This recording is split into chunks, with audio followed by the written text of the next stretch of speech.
নমস্কাৰ সাৰাংশৰ আজিৰ খণ্ড মহামানৱ মহাত্মা গান্ধীৰ নামত উৎসৰ্গিত মহামানৱ মহাত্মা গান্ধীৰ ছবিৰ পৰিৱৰ্তে আজিৰ সংখ্যা সাৰাংশত আপোনালোকক দেখুৱাব খুজিছো আন এগৰাকী যুৱতীৰ ছবি আহক প্ৰথম আমি যুৱতীগৰাকীক চাই লওঁ এইগৰাকী যুৱতীৰ নাম মনীষা বাল্মীকি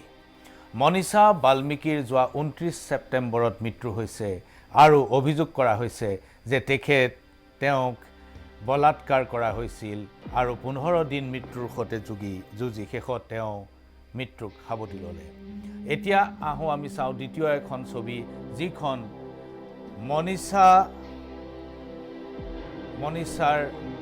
মনীষাক যিসকলে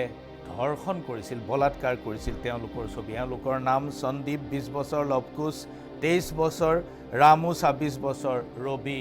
35 বছৰ এই কেইজন যুৱকে মনীষাক বলাৎকাৰ কৰা বুলি অভিযোগ উঠিছে আমি আহক বলাৎকাৰ আৰু ইয়াৰ পৰৱৰ্তী ঘটনা আৰু আজি পৰ্যন্ত যিবোৰ ঘটি আছে সেই বিষয়ে অলপ আলোচনা কৰোঁ উত্তৰ প্ৰদেশৰ হাথৰাছ গাঁৱৰ এটা বলাৎকাৰৰ ঘটনাই উত্তপ্ত কৰিছে দেশ মনীষা বাল্মীকি নামৰ দলিত যুৱতীগৰাকীক 4জন যুৱকে বলাৎকাৰ কৰাৰ ঘটনাক কেন্দ্ৰ কৰি উত্তপ্ত হৈ পৰিছে উত্তৰ ভাৰত 14 ছেপ্টেম্বৰত বলাৎকাৰৰ ঘটনাটো সংঘটিত হৈছিল আৰু 29 ছেপ্টেম্বৰত যুৱতীগৰাকীৰ মৃত্যু হয় সুদীৰ্ঘ 15 দিন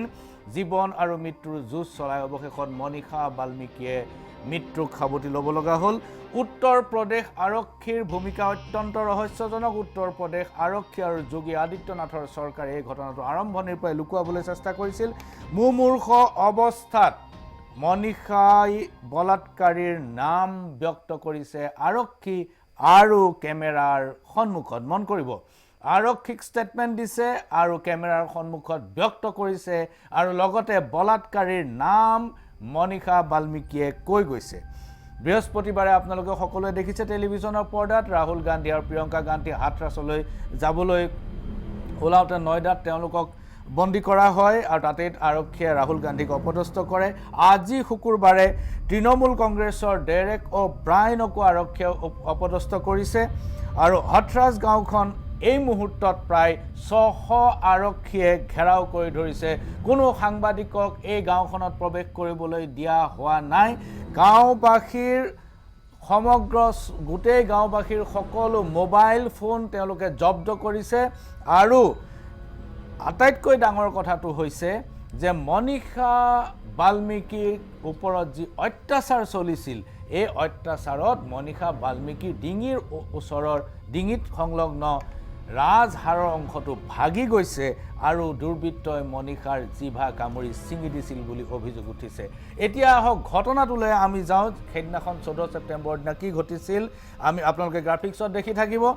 14 ছেপ্টেম্বৰৰ দিনা মনীষা বাল্মীকি মাকৰ লগত খেতি পথাৰলৈ গৈছিল স্বাভাৱিক দিনৰ দৰেই আৰু খেতি পথাৰত কাম শেষ কৰি যেতিয়া মাকে ঘূৰি আহিবৰ সময়ত মনীষাক যেতিয়া বিচাৰে তেতিয়া মনীষাৰ নাম ধৰি চিঞৰোঁতে কোনো উত্তৰ তেওঁ নাপালে আৰু তেতিয়া তেওঁ বিচাৰ খোচাৰ কৰি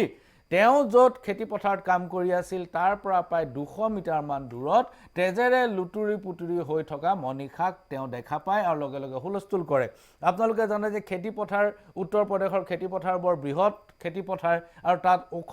গছ হয় বজ্ৰা বা মাকৈৰ গছ বহুত ওখ হয় গতিকে তাত কিবা এটা ঘটনা সংঘটিত হ'লেও অদূৰত সংঘটিত হ'লেও ফটকৈ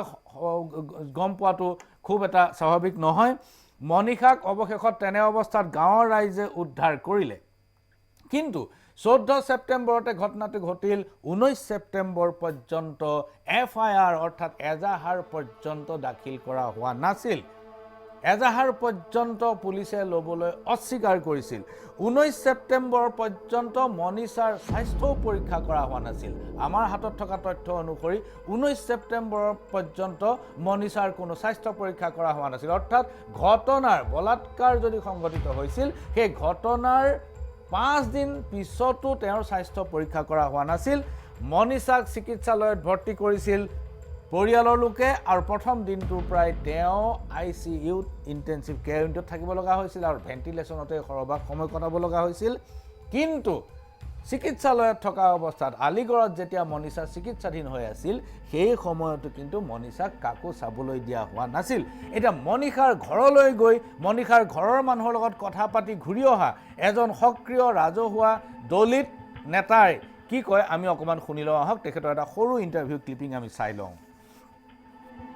एफआईआर के 7 दिन बाद मतलब एफआईआर घटना के 7 दिन बाद तक एफआईआर नहीं हुई, उस बच्ची का कोई मेडिकल नहीं हुआ, किसी भी तरह का प्रशासन पे जू नहीं रहेंगी। फिर हम लोगों को जब ये पता चला तो हम लोग हाथरस गए। रात में पुलिस ने जगह जगह रोक के हमारी पूरी गाड़ी सर्च करी, जैसे तैसे हम लोग उसके परिवार तक पहुँचे और जो उस परिवार की हालत देखी वो मैं बयान नहीं कर सकता। एक तरफ से तो बेटी की अस्मत लुटी हुई है और उन लोगों को इतना प्रेशराइज किया जा रहा है ठाकुर समाज की तरफ से, पुलिस की तरफ से प्रताड़ित किया जा रहा। टीम जो है ना वेंटिलेटर पे थी,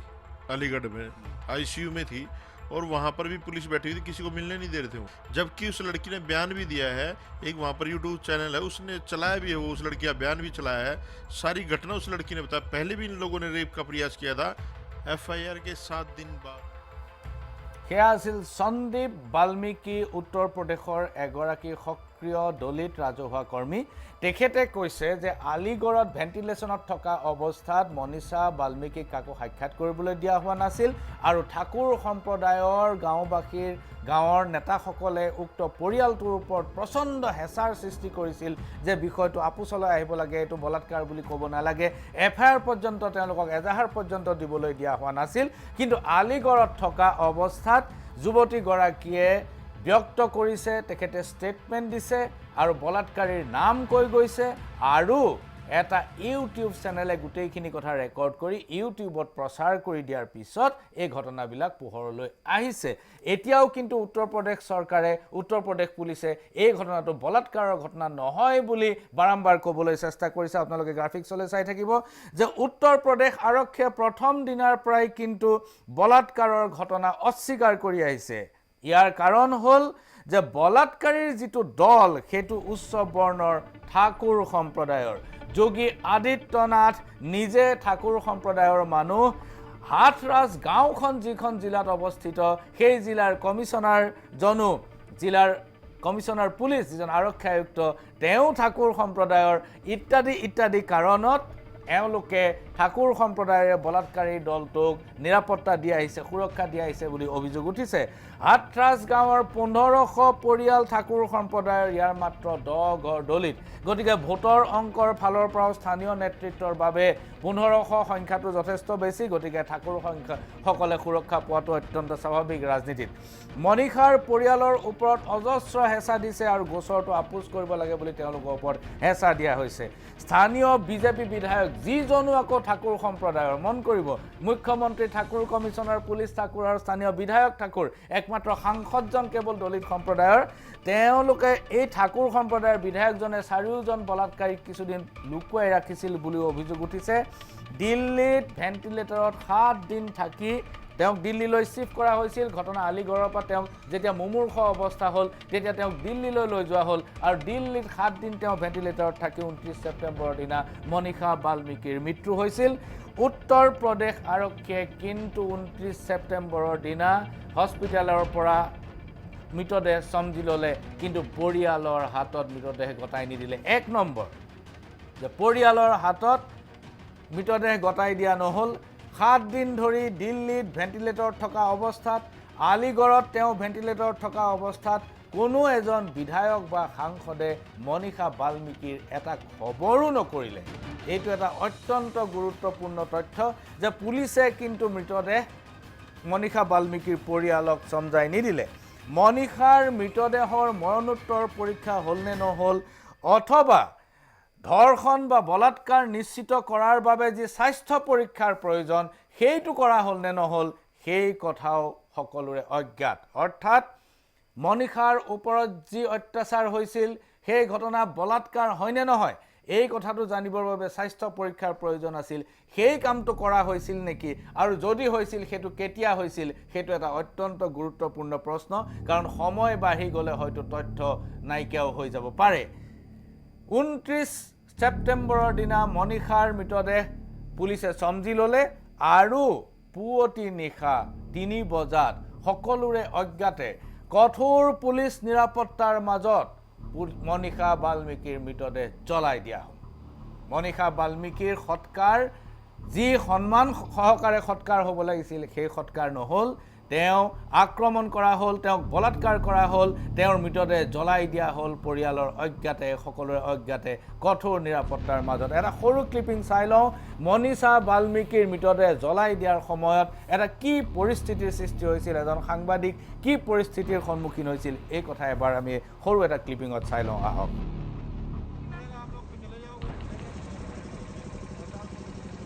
ये क्या चल रहा है इतना बस बता दीजिए सर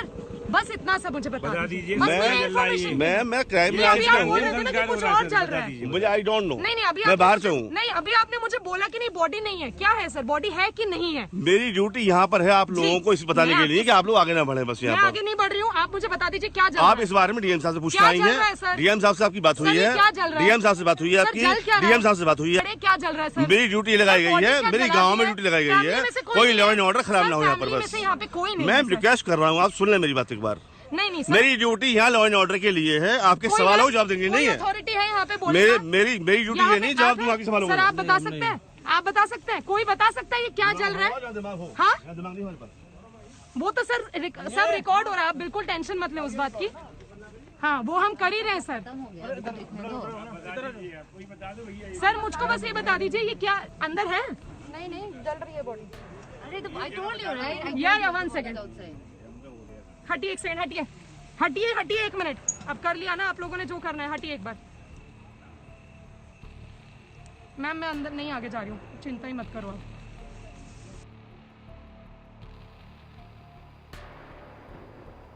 অদূৰত জ্বলি থকা সেই জুইকুৰা আছিল মনীষা বাল্মীকিৰ চিতাৰ জুই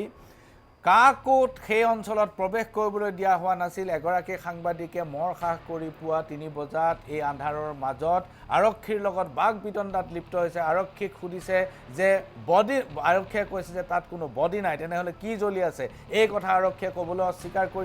কৈছে যে ডিএমৰ ওচৰত যাওক ডিস্ট্ৰিক্ট মেজিষ্ট্ৰেটৰ ওচৰত যাওক ডিচিৰ ওচৰলৈ যাওক তেওঁ ক'ব মই একো ক'ব নোৱাৰো মনীষা বাল্মীকিক এনেকৈ সকলোৰে অজ্ঞাতে জ্বলাই দিয়া হ'ল প্ৰিয় দৰ্শক উত্তৰ প্ৰদেশত বা বিহাৰত এনেকুৱা ঘটনা খুব নতুন ঘটনা নহয় উত্তৰ প্ৰদেশত দলিতে ন্যায় নেপায় সেইটো পুৰণি কাহিনী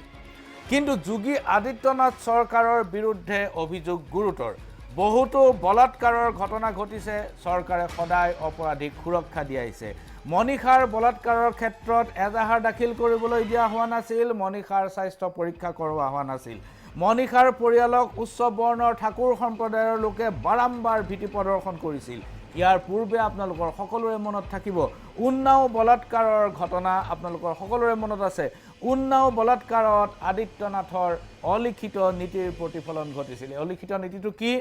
এই অলিখিত নীতিটো হ'ল দলিতে কোনোদিন ন্যায় নাপায় এই অলিখিত নীতি হ'ল উচ্চ বৰ্ণই অন্যায় কৰিলেও সদায় সুৰক্ষা পাব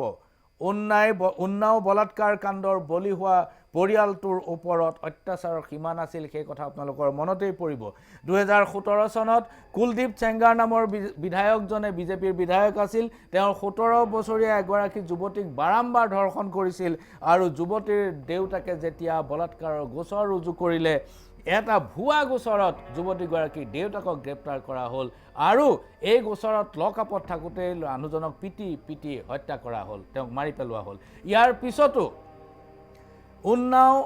বলাৎকাৰৰ যি বলি যুৱতীগৰাকীৰ যি উকিল তেখেতকো গাড়ী এক্সিডেণ্ট কৰি পদ্ধতিগতভাৱে ষড়যন্ত্ৰমূলকভাৱে হত্যা কৰা হ'ল এই পুলিচৰ অত্যাচাৰত যুৱতীৰ দেউতাকৰ মৃত্যু হ'ল উকিলৰ মৃত্যু হ'ল অৱশেষত এলাহাবাদ হাইকোৰ্টৰ হস্তক্ষেপত এলাহাবাদ উচ্চ ন্যায়ালয়ৰ হস্তক্ষেপত বিষয়টো CBIলৈ হস্তান্তৰ কৰা হ'ল আৰু আদালতে কুলদীপ চেংগাৰক যাৱজ্জীৱন কাৰাদণ্ডৰ শাস্তি দিলে ইয়াৰ পিছতো CBIয়ে উত্তৰ প্ৰদেশ পুলিচক এইটো অনুমোদন দিছিল যে 4জন পুলিচ বিষয়া এই ঘটনাটোত অত্যন্ত গাফিলতি কৰিছে তেওঁলোকে তথ্য লুকুৱাবলৈ চেষ্টা কৰিছে তেওঁলোকে দোষীক সুৰক্ষা দিছে তেওঁলোকৰ শাস্তি পাব লাগে এই 4জন পুলিচ বিষয়াৰ কিন্তু শাস্তি নহল বৰঞ্চ তেওঁলোকৰ পদোন্নতি হ'ল আৰু তেওঁলোক এতিয়া ভাল পদবীত বাহাল সেইটোৱে শেষ কথা নহয় স্বামী চিন্ময়ানন্দ স্বয়ম্ভু স্বামী চিন্ময়ানন্দৰ বিৰুদ্ধে এগৰাকী যুৱতীয়ে বলাৎকাৰৰ অভিযোগ আনিছিল সেই যুৱতীগৰাকী এতিয়াও জীৱিত অৱস্থাত আছে জীৱিত অৱস্থাত থকা এই যুৱতীগৰাকীক